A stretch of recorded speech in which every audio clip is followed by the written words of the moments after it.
the Spanish.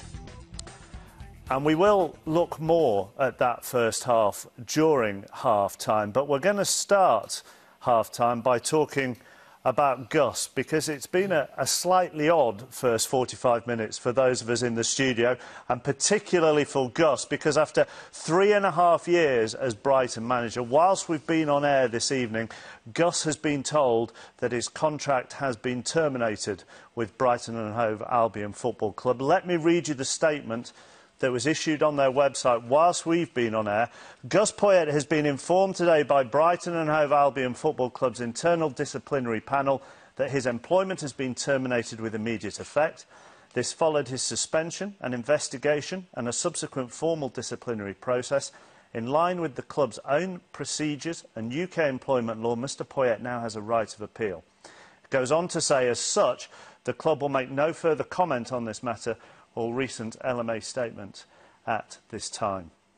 And you found out, Gus, by the production team printing the statement off and me handing it to you. Well, I think BBC got a great story, no, for forever, really, because the manager getting the information that this is being released from his employment by the BBC during the time of a program is quite surprising.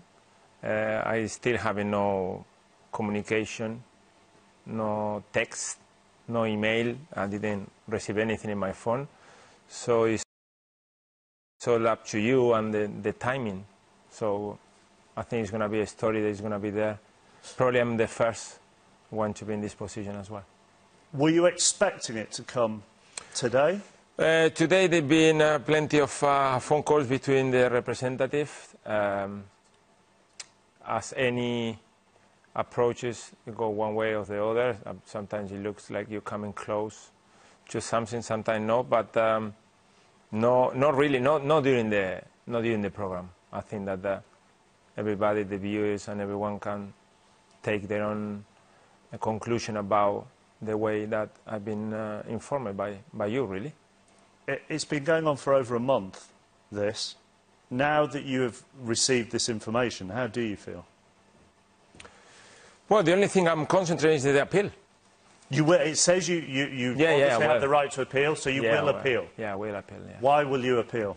Because it's right. It's the right thing to do. Now, I cannot stand it anymore because after all this, I talk a little bit longer and during the first half with my lawyers, and they are reading the email that I'm still not having myself. So until we don't go through that, it's very difficult to make any comments. No, but you feel you want to appeal because you feel you've done nothing wrong and you want to clear your name. You don't. I'm guessing it will be very hard to manage Brighton and Hove Albion Football Club again after this episode.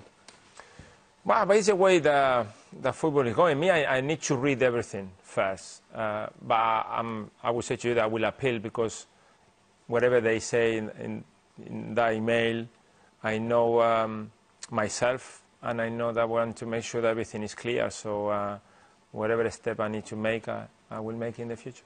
You've been in isolation during this month. Yep. You haven't been able to communicate with anybody at the football club.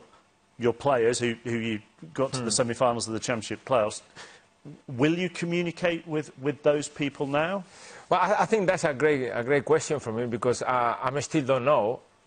I suppose, reading the statement, that I will be able to talk to them, something that is been really sad, you know, because they gave me so much, they made me so proud, and not being able to answer a phone call, answer a text, or even an email for legal reasons is quite unusual for me. So I would like them now, if I get the permission, to make sure that they hear from me directly.